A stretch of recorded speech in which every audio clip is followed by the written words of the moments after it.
examining this to some degree. This is not a history of the Civil War. This is not a history even of the Lincoln presidency. These are very specific and salient facts, shocking facts, doubtless, about Abraham Lincoln and his goals in life as far as can be ascertained. So we're going to start with his childhood. The child is the father of the man, as the poem says, and so it's well worth examining his childhood to see if we can understand how he came to be who he was as an adult and how that may have influenced his motives. So his maternal grandfather and his namesake Abraham originally had moved his family from Virginia to Kentucky, where tragically he was ambushed and killed by an Indian raid in 1786 as Abraham Lincoln's father Thomas looked on. So seeing your own father murdered by the Indians was probably fairly formative in Lincoln's father's life. He spent his, Thomas Lincoln, Abraham Lincoln's father, spent his childhood and teen years living with various relatives, and as an adult he worked for a time as a slave catcher. And given Abraham Lincoln's subsequent relationship with his father, this may not be entirely unimportant. He was not a brilliant man, but he had kind of dogged persistence to him, and he actually accumulated 2 farms of a couple hundred acres each before people found out that he hadn't filled out the proper paperwork, and therefore his farm was taken away from him after a legal battle, and he went out into the wilderness to start again. Thomas Lincoln, Abraham's father, was, even by the standards of the time, a brutal father.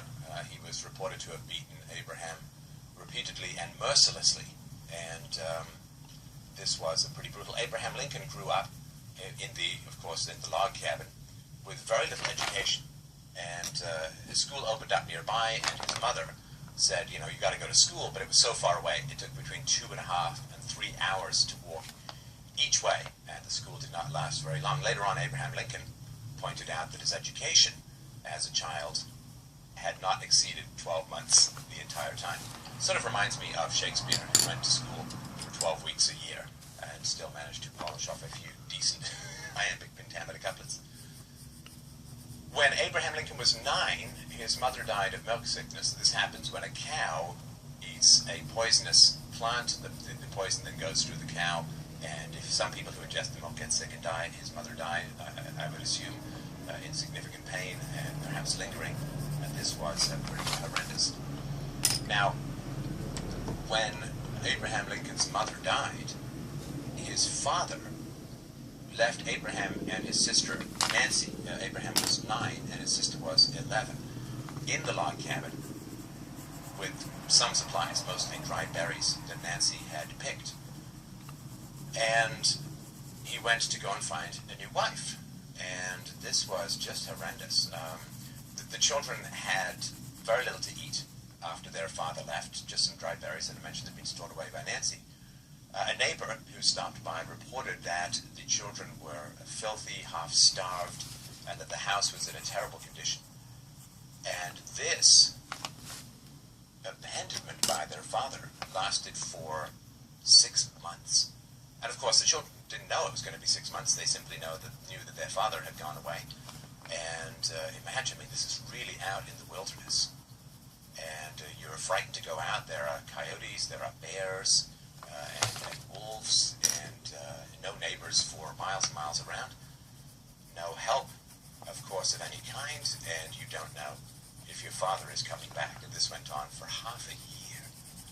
I can't conceive of how terrifying and frustrating this must have been for the children. This is a truly terrifying amount of childhood trauma that he went through. This is long before things like talk therapy and so on. So this had significant effects, I would argue, on his adult state of mind and on his subsequent permanent separation from his father. So he never quite seemed to get along hugely well with his new stepmother, Sarah. His father did come back with a wife. He provided for her after his father died, Lincoln did, but he never introduced his stepmother to his wife and children, And when he married Mary Todd, his wife, neither Thomas, his father, nor Sarah, his stepmother, were invited to the wedding, so we can assume things were somewhat frosty. And this is, I think, important. So he left home as a young man, and now he was farmed out by his father to go and work on other people's farms, and he had to remit all of his income that he got from working on other people's farms to his father, which was an accepted and legal practice at the time, and probably did not endear him to his father much, if at all. So he had very little to no contact with his father after Abraham left home. Sometimes he would send him small sums of money, but he never invited his father to visit him or his family. And in the winter of 1850 to 1851, Lincoln's father Thomas became seriously ill. And as so often happens with people, the moral horror of history catches up with us in a fist of ash, and we regret the wrongs that we have done in the past when we face our own mortality. Thomas wrote many letters to Abraham, not nice. And finally he wrote to a third party in a January 12, 1851 letter. He wrote, "Say to him, my father, that if we could meet now, it is doubtful whether it would not be more painful than pleasant, but that if it is to be his lot to go now, he will soon have a joyous meeting with many loved ones gone before." Now, Lincoln had some serious mental health issues, to put it as mildly as possible. This really translated into his marriage. There was a story by those who knew Lincoln and his wife Mary when they lived in Illinois. It said the Lincolns were at home one night. Mary asked her husband to add logs to the fire. He was reading and didn't do what she asked, maybe didn't hear her fast enough. She reported became angry enough to toss a piece of firewood at him, smashing him in the face, which led to him appearing in public the next day with a bandage. So, she had a temper, I suppose. And we will get to the politics and the war in a moment, but Mary's instability was fairly well known. The Lincolns had 4 children, only one of whom made it to adulthood, which was Robert Todd Lincoln. And to fast forward, hopefully not too disconcertingly, 10 years after Lincoln was assassinated, Robert was very upset with his mother for her embarrassing or eccentric behavior, so he arranged to have his mother put on trial and charged with being insane. So there was a very strange trial that happened in Chicago on May 19, 1875, just a little after 10 years after her husband's murder.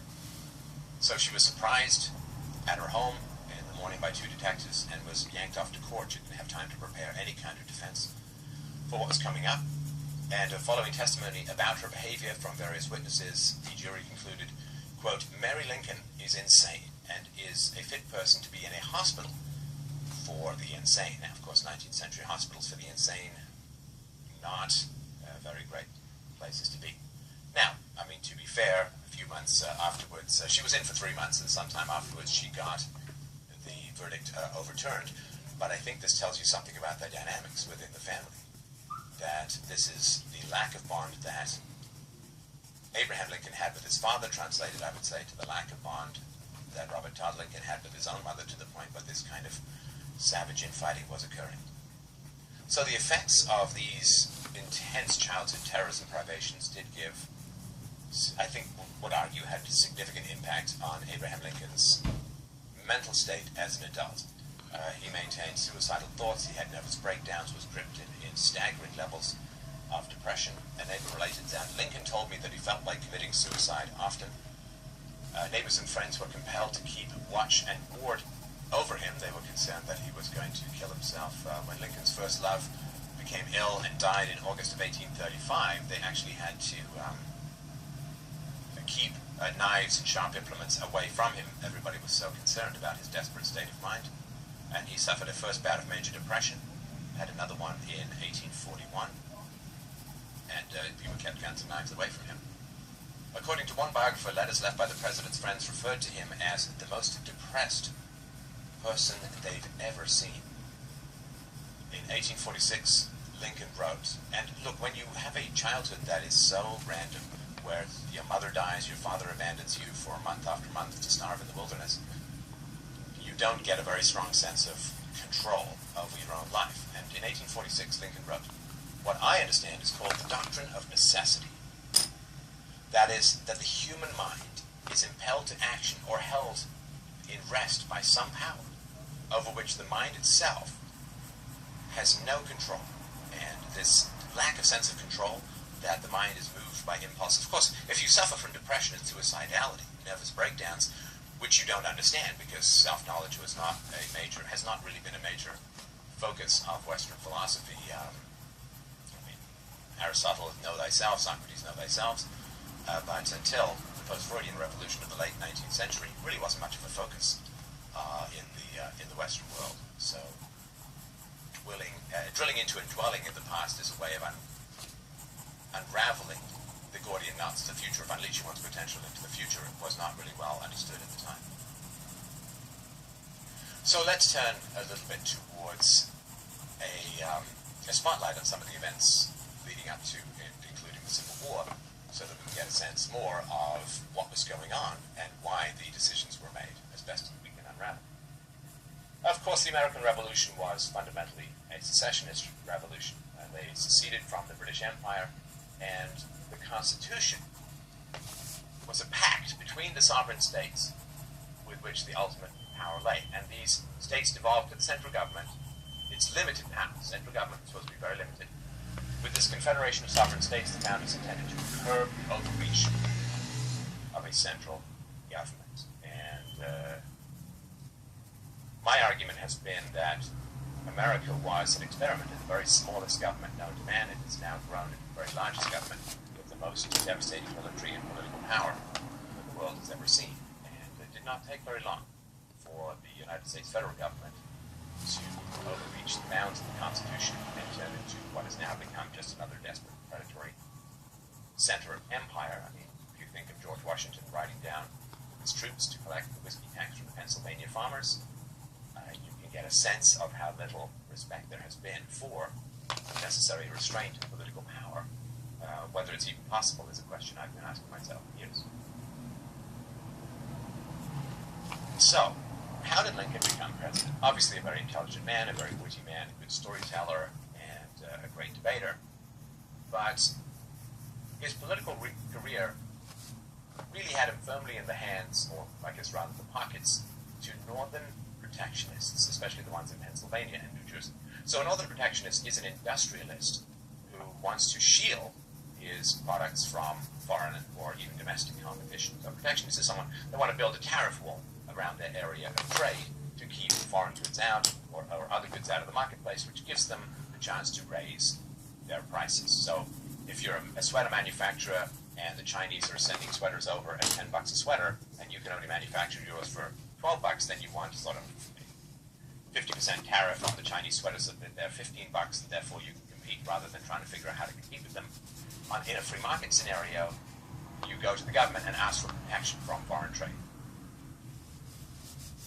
So one of the triggers for the significant conflict between the North and the South that many people have argued was really the catalyst for the Civil War was something called the Morrill Tariff. So Lincoln, in his first inaugural address, promised a military invasion of the South if the new Morrill Tariff was not collected. And this was a tariff that disproportionately fell upon the South and disproportionately benefited the North. And we'll get into some of the numbers in a second. So the U.S. House of Representatives passed the Morrill Tariff in the 1859-60 session, and then the Senate passed it in 1861, 2 days before Lincoln's inauguration. And President James Buchanan, a Pennsylvanian who owed much of his own political success to the Pennsylvania protectionists, signed it into law. The bill immediately raised the average tariff rate from about 15% to 37.5%, and with a greatly expanded list of covered items. The tax burden would almost triple, and soon thereafter, a second tariff increased the average rate to just over 47% tax on goods. States, this was catastrophic. And just to sort of mention, the union between business and the state is so inevitable. Once the government has the power to benefit certain economic sectors at the expense, almost always, of the general consumer and through debt of the unborn, it's going to happen. The government's power to meddle in the economy is like chemicals or drugs' power to enhance athletic performance. Once you allow this to happen in sports, then anybody who doesn't take those performance-enhancing drugs in sports is just going to lose. It's just going to lose. And you can look at the government's role in benefiting certain economic sectors at the expense of others. You can look at that as a performance-enhancing drug for the business world. If it's legal, it's going to be pursued. If it's legal and it allows you to win, it's going to be pursued. Once that power is available, once you can donate to politicians and get them to provide you economic favors and protectionism in return, it's simply going to happen. There's simply no way to stop it. Again, if you made performance-enhancing drugs legal and then said, well, it'd be nice if people didn't use them, you're dreaming. Right? So this is what happens. The argument is that we need a separation of state and economy in the same way we needed a separation of church and state, sort of for the same reason. So the federal government, of course, 75% of its income came from the southern ports, which is where they could collect tariff. Abraham Lincoln's relationship to secession was kind of what you'd expect from a politician. He actually coaxed West Virginia into seceding from Virginia in order to gain 2 senators who were going to vote his way. His relationship to slavery was quite complex. His wife's family in Kentucky were large plantation owners and kept many slaves, which of course was the foundation of her wealth. Lincoln had the typical corruptions of politicians as a whole. He signed the Rail Act after ensuring that his property in Iowa would be the hub of the rail system, thus massively increasing its value. But to return to the tariff, so the northern states were very densely populated relative to the south, which had these big sprawling plantations and farms. So the North had more seats in the legislative branch and the power, therefore, to tax the southern states unfairly. So the import-dependent South was paying as much as 80% of the tariff. And the South, of course, was complaining bitterly that most of the revenues were being spent in the North, because they were doing all these works projects and railroads for the transportation of their goods and so on. So the South felt that it was being plundered by this tax system and wanted no more of it. Why would we want to pay this massive amount of money, which then gets shipped off to the North and spent on political cronyism? And so even before the tariff was tripled, the South was already complaining, and of course once it became tripled, or once it was tripled, everybody said, well, what's the point of this? And of course, remember, America has seceded over a tiny tax, a few percentage points. And this was a massive tax, 47% on most things that were imported, and of course the South imported a lot of stuff because they didn't have a manufacturing base. So what Lincoln said in his inaugural, what did he say? He said, the power confided in me will be used to hold, occupy, and possess the property and places belonging to the government, and to collect the duties and imposts. But beyond what may be necessary for these objects, there will be no invasion, no using force against or among the people anywhere. So basically saying, I'm going to invade and use force to collect this tax, this tariff. So, as mentioned, the South paid the bulk of the taxes. The North enjoyed the benefits of pork barrel spending. The North outnumbered the South in Congress and could actually pass whatever measures it wanted without a single Southern vote. So the North could unilaterally impose its will on the South without a single Southern vote. Lincoln himself was elected without a single Southern vote. So it's not like they felt any particular loyalty towards Lincoln. And given that there were still people alive who'd been alive during the Revolution, it was kind of hard to argue that you should never secede because taxes are being raised unjustly, which really was the foundation of the entire American experiment. And, well, we'll get to the Declaration of Proclamation in a moment. So, to fast forward, and we'll get into more of the details of the war, but I just want to go to the end. So we're looking at sort of the events that led up to it. In 1866, slavery was ended with the 13th Amendment, but at the cost of 620,000 lives, and some people have argued the cost of life was actually north of 800,000. And hundreds of thousands more of those people were crippled for life, And the Civil War destroyed almost half of the entire wealth of America. Just astounding. These wars are so staggering in cost. I mean, the First World War, with 10 million dead, destroyed almost all of the economic gains of the Industrial Revolution, almost down to the penny. It's astonishing. And was it necessary?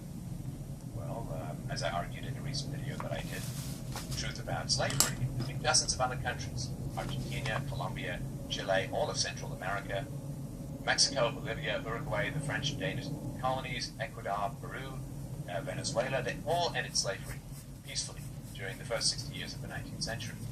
Why not the United States? Well, if the war was not about slavery, then that would explain why not. If you really wanted to end slavery in America, you could have had the federal government pay the slave owners. This is what happened in England and throughout the empire. You would pay the slave owners for their slaves and set them free. Certainly would have been a lot cheaper than the war. So, what was the North's attitude towards race? Well, many Northern states adopted laws like Indiana's, which prohibited blacks and mulattoes from entering the state. They did not recognize contracts with blacks. They fined employees who encouraged black employees to enter the state.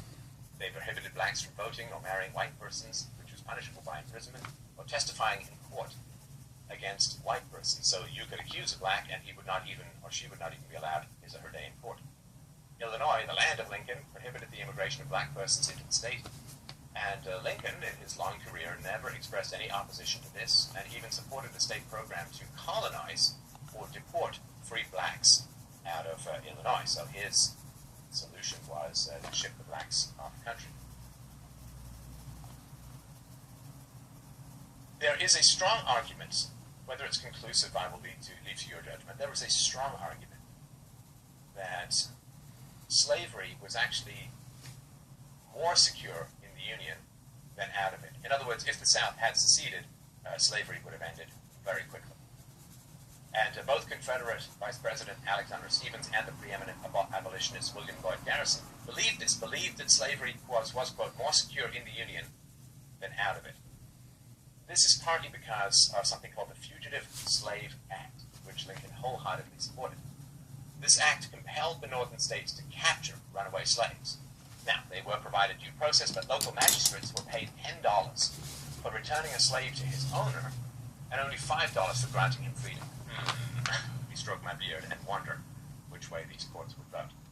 So this basically was a massive federal subsidy to prop up the institution of slavery, and would have become defunct with secession. In other words, if the South had seceded, then there would be no financial incentive, no laws compelling the return of slaves to the South. As soon as they made it across the border, they would have been free. And this is why Garrison and other northern abolitionists, they wanted the South to secede from the northern states to get rid of these kinds of subsidies, thus bringing about the economic, therefore peaceful end to slavery. Now, Lincoln and his political views. So people, of course, argue that Lincoln was very pro-freedom, pro-individualism, which is why he didn't like slavery. Really not the case at all. Running on protectionism is running to benefit very significant and powerful economic interests, large corporations, mining companies, railroad companies, and so on, at the expense of the general population. And he first ran for the Illinois legislature in 1832, and he said, "My politics are short and sweet, like the old woman's dance. I am in favor of a national bank." Ooh! In favor of the internal improvements system and a high protective tariff. Probably what got him the interest of the protectionists. So, these three things, protectionism, government subsidies to railroad and canal building companies, and central banking, were called the American system by Henry Clay. Economists kind of have another word for it, mercantilism, which is where the central bank gets to make that money out of thin air, basically the 19th century equivalent of typing whatever they want into their own bank accounts, and shielding domestic industries from foreign competition, and basically buying political donations by returning voters' money to very concentrated economic concerns. Not a free trader, not an individualist, certainly had nothing in common with the Founding Fathers as far as all of that stuff went. Now, the war starts, and again, the argument that's being made by many people, including me. Remember, I'm just bundling information forward. I have my opinions, but I'm trying to keep them to